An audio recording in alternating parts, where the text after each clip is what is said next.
Well, this is it. The last episode in this volume of 6 episodes. I've been doing this for half a year. Weird. Either way, and I know I say it at the end of each episode, but I hope you've been enjoying these little looks into the music. The way I see it, eventually I'm gonna die, Hopefully not anytime soon, but eventually. Even if you're not enjoying them now, maybe it will be a little helpful at that point. Or, just a morbid curiosity, which is also cool too. I knew what record I was going to finish this volume of episodes with as soon as I started this project, because this record not only came out at the end of the year, but it's also just a really solid release to finish up on. It's a good record. And it represents a really nice time in my life. And it was really, really well received by, people in general. Especially as far as my music goes. So the last episode was such a total bummer. And this is going to be the exact opposite of that. I'm very happy with this record. I'm very proud of it. It's also the first record that we've covered where other people have been involved. Almost all of my other projects, releases, bands, etc. are pretty much just me, especially on the recordings. Live, like Tiki Bats, for example, live, we were a band. On all the records except for one, it was just me. So this is the first one with other people involved. So this record is from my last band, but hopefully not my last band. AsaMorris and The Mess. So without wasting any more time, let's get into it. The 5th anniversary of 2016's release. If I say it enough, I'll believe it.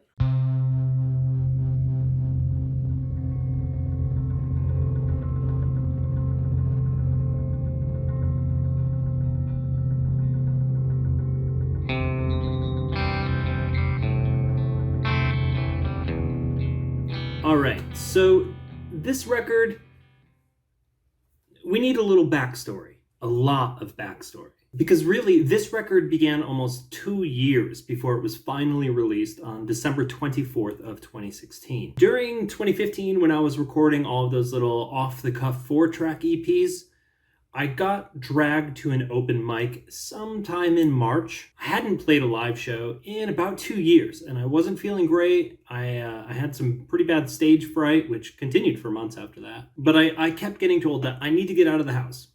So I went to this open mic. I set up behind the drum kit so I could stomp the in-house kick drum, set up the mic to come up over the cymbals so I could hit the cymbal with my guitar neck. It was ridiculous looking. I played 3 songs that night. I believe they were This Is Not Getting Better, Kind of Like, and Rattle Around. Rattle Around is the only one that ended up on this record, but the other 2 were Mess songs for quite a while. Anyway, after the very nerve-wracking set, Al, who I was kind of friends with at the time, sat down next to me and we started drinking, and she leaned over and said, "We should start a band." So drunkenly and much more agreeable than I would be in the morning, despite my nerves, said, "Yeah, that sounds like a great idea." So we set up a time to rehearse. That next day, I got an invitation to play a show at a house party. It was a birthday party for a friend. There were a few other bands playing, and I grabbed it. I figured maybe I'd just play solo. Then I remembered I had rehearsal that night for this brand new band. So that night, Al and I had our first rehearsal. I believe we played Rattle Around like 95 times in a row. I've got it recorded somewhere, I think. The following night, I contacted Chris Brown, who ended up playing bass for The Mess for quite a while and then jumping over to lead guitar. We had a rehearsal with him. And then the third night, we played our first show.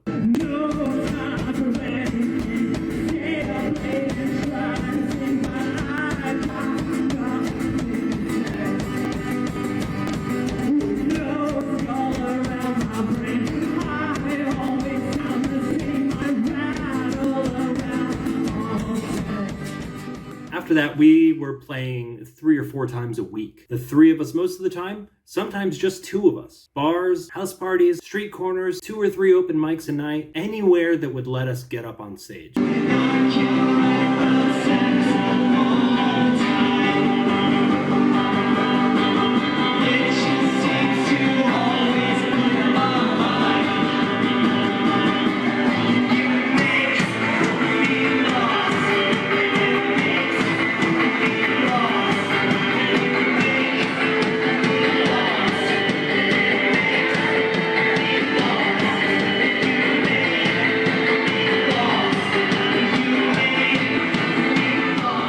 We were really putting in the work. We even recorded a short EP for a weird little YouTube show that never really went anywhere. We didn't really take seriously because audio quality wasn't great. On July 2nd of 2015, we ended up on a 4th of July bill with a Glens Falls band called Sobgoblin, which was Kevin Cardinale's pet project. And this is the night that I met Kevin. While Kevin and I shot the shit, Al was talking to Candy Ambulance's bassist, Jesse Bolduc, who had set up a recording studio at his house and was asking Al if we would be interested in having him record a few songs of ours. God knows why. I remember moments from that show, and I don't understand what he saw. So after that, we jumped right into Jesse's studio and began work on our first record.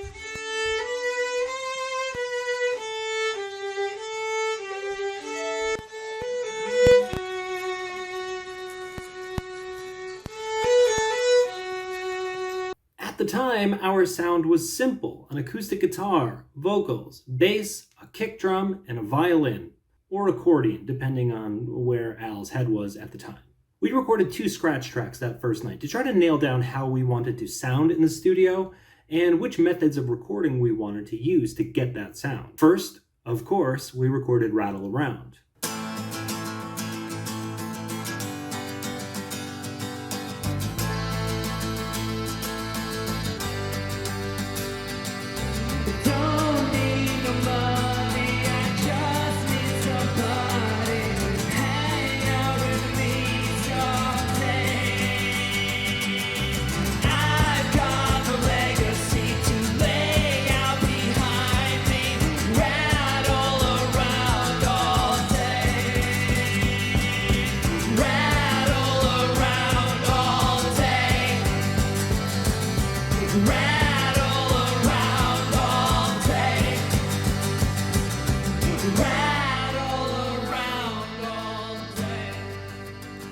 And then, with the help of everyone in the house, at the end of the song, we recorded The Way I Am.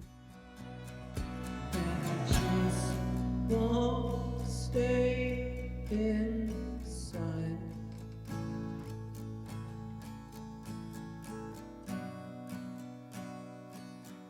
Just wanna hide.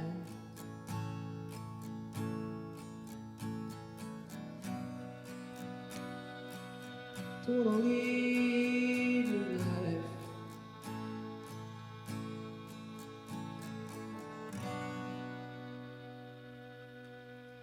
And I don't know why I am where I am, where I am, where I am,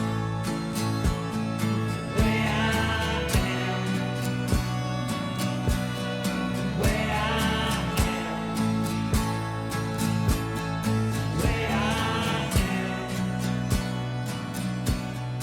where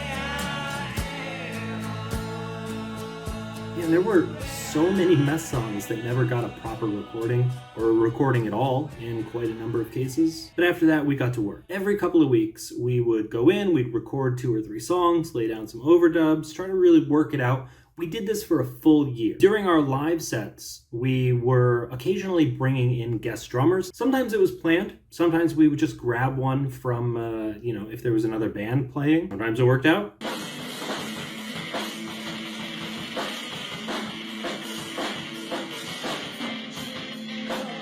Sometimes it didn't. But because of that, we decided, let's try to get some of these drummers on the record so that it's not just a monotonous kick drum sound. So we did. We grabbed basically everybody. John Cantiello from Candy Ambulance, Max Van Scoy from William Hale, Ian Clamp, Shane Sanchez, and Gina Denardo, who was drumming with Swanfeeder at the time. Just a bunch of people, a bunch of our friends. As we were finishing up the recording, both Kevin's band, Goblin, and Gina's band, Swanfeeder, had broken up. So I decided, let's do a little rearranging. I'm going to swoop in. I asked them if they would like to join the band.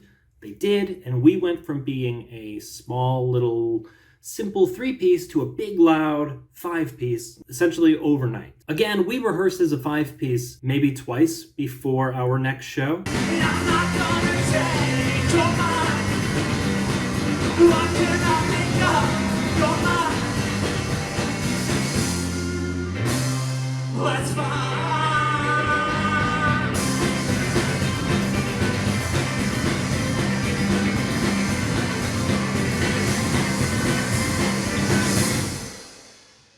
This seemed to become the tradition within the band. Don't worry about plans, just fucking go for it. To be honest, that plan and that band as a 5-piece just felt right. I remember sitting there at rehearsal and thinking, this is the band. This is how it's supposed to sound. I was very happy that those two joined. But unfortunately, we had just spent a year recording a record of how we used to sound.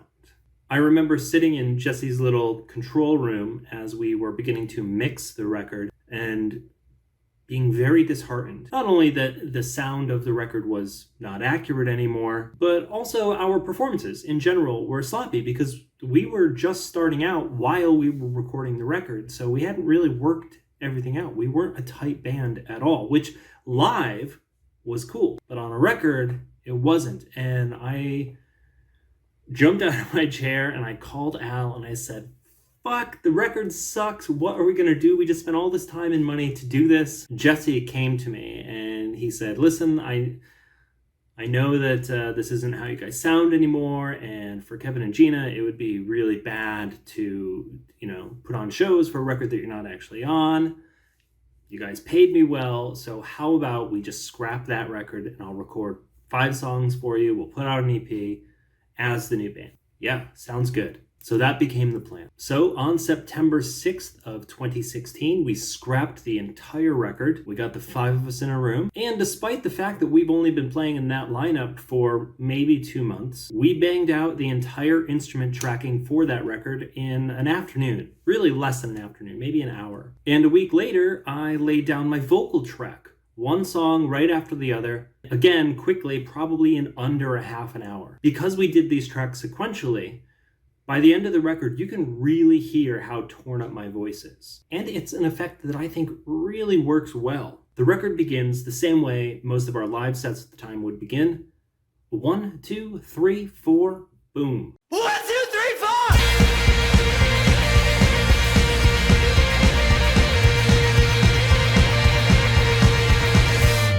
Well, the weather is changing, so it's my mind. I always feel better inside. Someone told me once if I fall in love. Yeah, the weather is changing, so it's my mind. I always feel better inside. Someone told me once if I fall in love. So maybe it's not so bad. Yeah, maybe it's not so bad.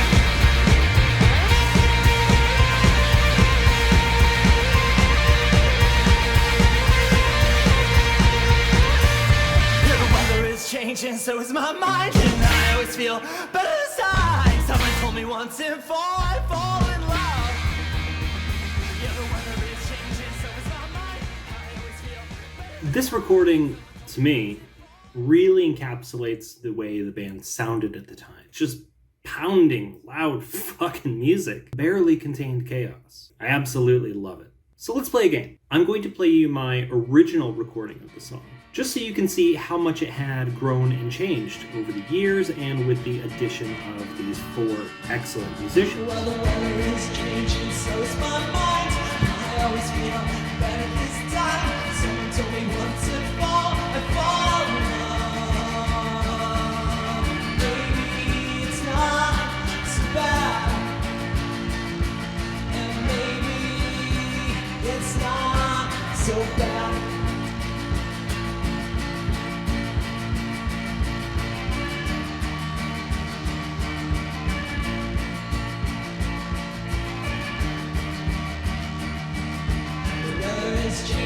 so is my mind. I always feel better this time. Someone told me once to fall, I fall in love. Maybe it's not so bad.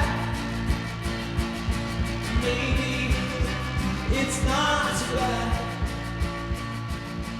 Maybe I'm not Just so bad. wild, the difference there. I've talked about the song before, about its meaning, so I'm not really going to go over that at all here. If you would like a refresher, it's in episode 3 of this series. These are all just things. A couple of these songs are covered in that episode. So moving on, we come to the second track, wildly changed from its previous version by the addition of a rhythm section. So Where's My Love Song?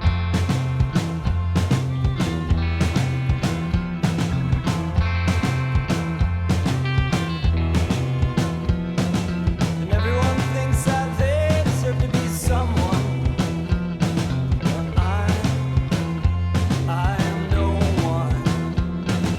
And everyone thinks that they deserve to be something, but I like being nothing. Where is our love song? Where is our love song? Where is our love song? Where is our love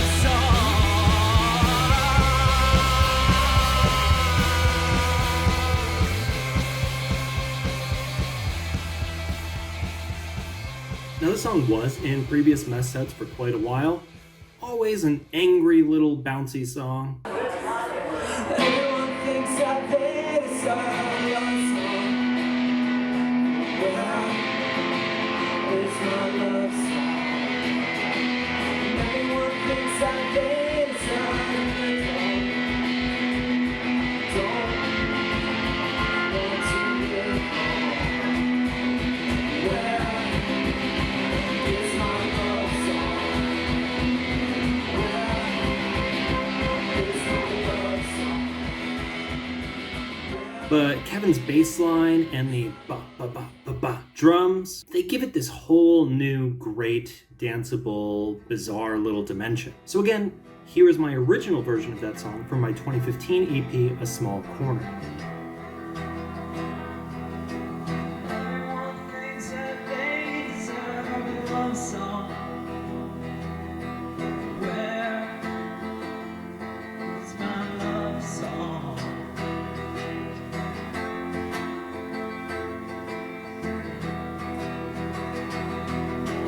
Everyone thinks that they deserve to live long, long, to live long. Where's my love song? Where's my love song?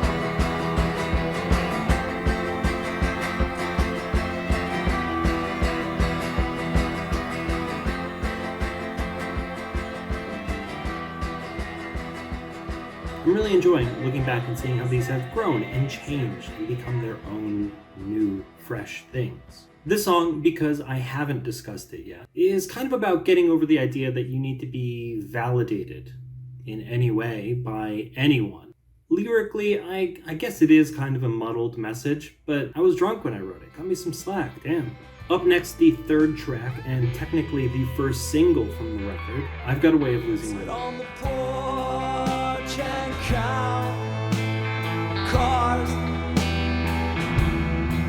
Lie on the grass, count the stars. I paint the same face every day. Live the same day every day. Was there ever a problem outside my mind? Was there ever a moment I didn't feel the time? I've got a way of turning out my life.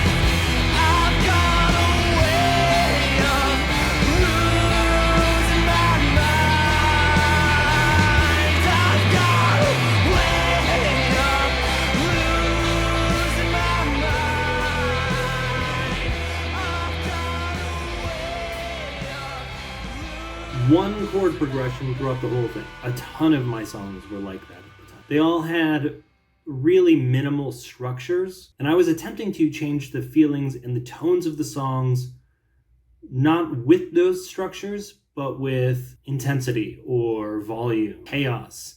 I don't know, any non-musical sort of method. In this song, it's very much split up by loud, quiet, which is basic pop rock 101. Originally, the song came from my October 2015 EP, Throws, and was primarily just a sad but loud acoustic track. Don't lie around anymore.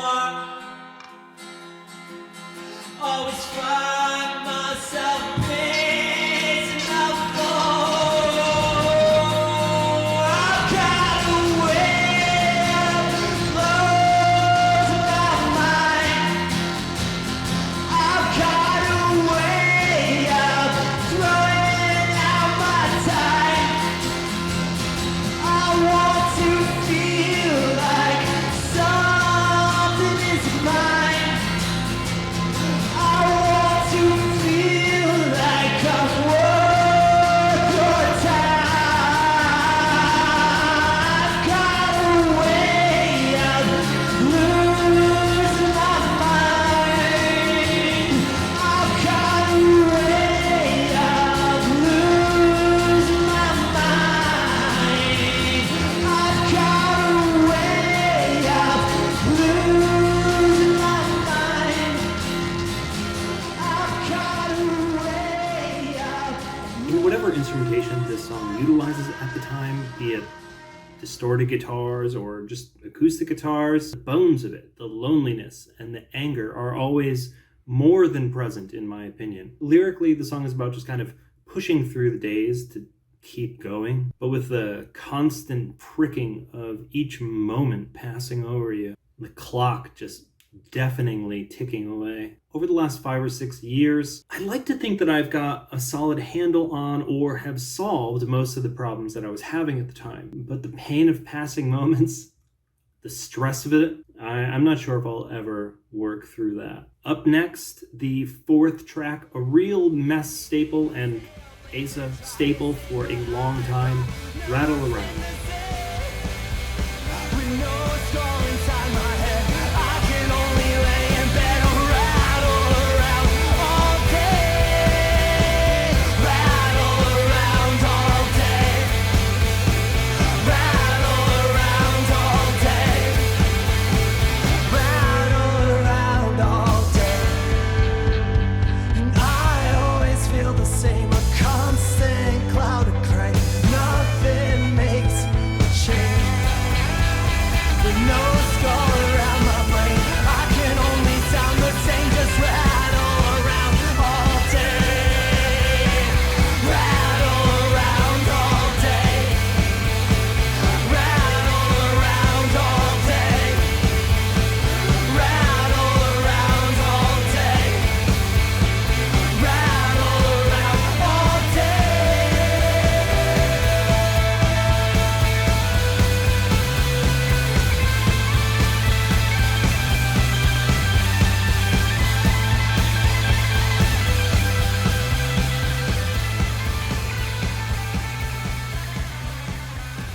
I have so many different recordings and versions of this song floating around. I consider doing a quick montage for you because some of them are just incredibly different. But to be honest, that's a lot of work. So like all the others, here's just the original demo for it.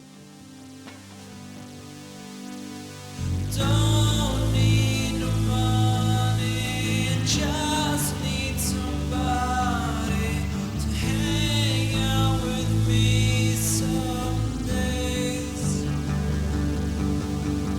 I've got no legacy to lay out behind me, just rattle around all day.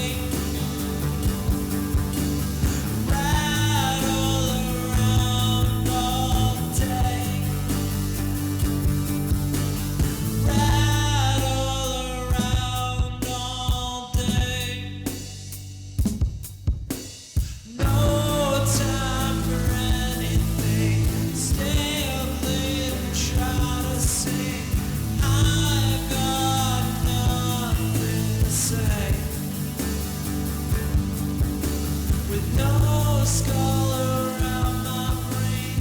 I just have the same rattle around all day. Again, a massive difference between this and the version with all of the members involved. But also it's important to remember that between the demo version and the version on the record, a year and a half had passed. And while the original demo is far more somber and lonely, the song had mutated along with me into something a lot more nihilist and chaotic, fitting the lyrical themes of just sort of existing with no past or no future, no purpose, no voice, rattle around. Also, quick story about this song. In January of 2017, The Mess was on tour, and we were at this little gas station in the middle of Pennsylvania. Somehow, the clerk ended up with one of our CDs, and they immediately put it on the stereo in the store. A weird moment, definitely. We were stocking up on road supplies, beer and pizza, most likely. Chris Brown went to check out, and as this song is playing, as he is shredding his solo at the end of it, he's standing at the counter just getting his card declined over and over and over. A fun moment, and one I will always associate with this song.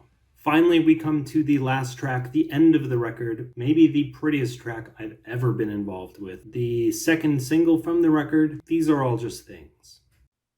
These are all just things, and they don't mean anything. These are all just things, they don't mean anything. So I'm alright now, I'm alright now, I'm alright now, I'm alright now. If I say it enough, I'll believe it. If I say it enough, I'll believe it.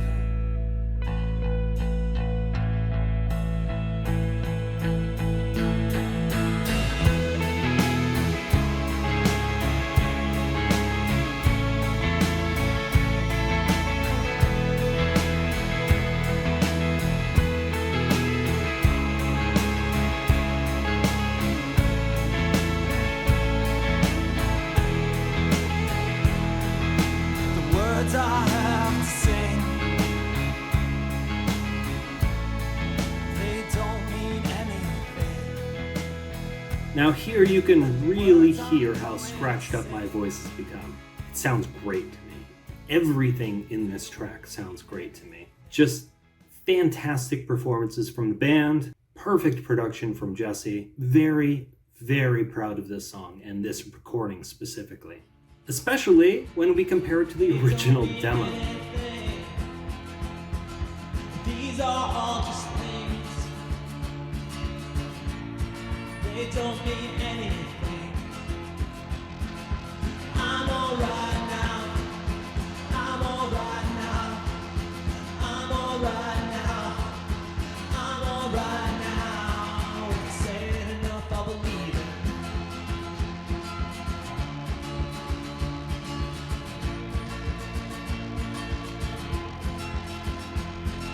The words I have to sing, they don't mean anything, they don't mean anything. The words I'm gonna sing, it doesn't mean anything. I'm alright now, I'm alright now, I'm alright now.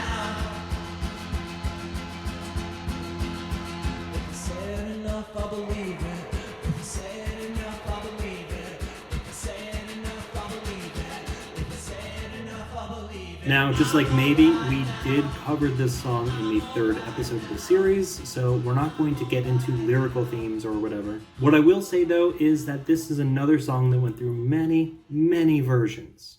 In fact, in 2017, when Chris Brown did leave the band, we nearly scrapped the song from our live sets because we felt that without his lead guitar part, the song no longer really felt alive. We did end up pulling a new version of the song together that we played in our live sets for a few months after that.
But unfortunately, we never got around to recording it officially, though we did intend to do it for an EP that we were plotting in 2020, which never happened. Maybe for the best. And that's that. I should note that while the title is a lyric from the record, the idea came from my partner, Elizabeth. As I was pacing around our apartment one night, just mumbling terrible title ideas over and over, Elizabeth said to me, "Why don't you just call it If I Say It Enough, I'll Believe It?" And she was right. It's the title for that record, undoubtedly. So thank you, Elizabeth. The artwork was drawn by the incredible Joel Barlow, who is a dear friend to all of us and was heavily involved in the mess over the years. He did most of our photography, some of our videography, some of our art, and it was his basement that we rehearsed in pretty much the whole time. So thank you, Joel. Without Joel, there was no mess. The album is available at my Bandcamp, as well as a deluxe version we released a couple of years later with 20 some odd tracks, demos, and alternate versions and studio outtakes and all kinds of fun stuff if you're into that. And like always, I have chosen one song from the record to perform. It wasn't easy because I usually try to pick an underdog track from the record, something I haven't played a million times, but all of these songs I have played thousands of times, it seems like. And honestly, if you were a fan of The Mess or even caught a couple of our shows, you probably know all of these songs. So I just picked an easy one of my favorites, one that's not so fucking depressing, and it's not the one you think. Maybe it is, I don't know. You have like a 20% chance of guessing the right one. Anyway, I will see you next year for volume 2 of this weird little self-serving project.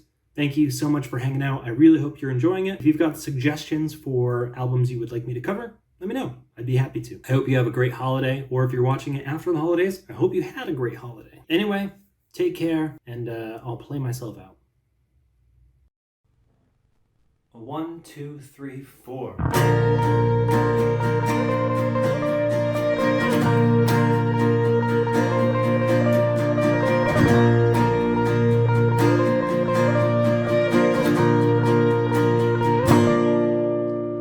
Well, the weather is changing, so is my mind, and I always feel better this time. Someone told me once if I fall in love. Now the weather is changing, so is my mind, and I always feel better this time. Someone told me once if I fall in love. So maybe it's not so bad. Maybe I'm not so bad.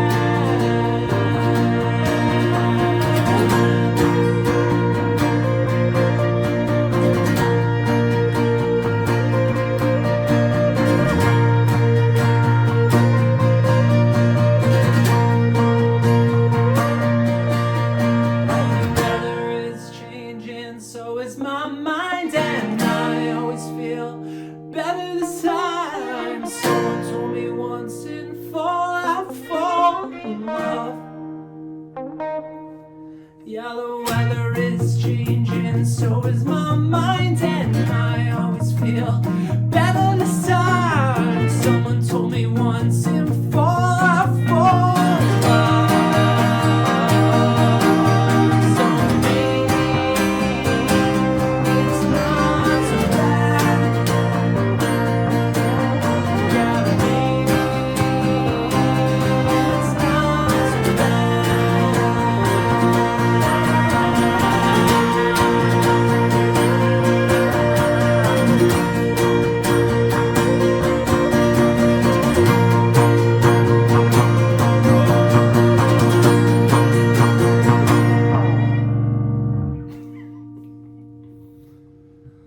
I think that's how you play it.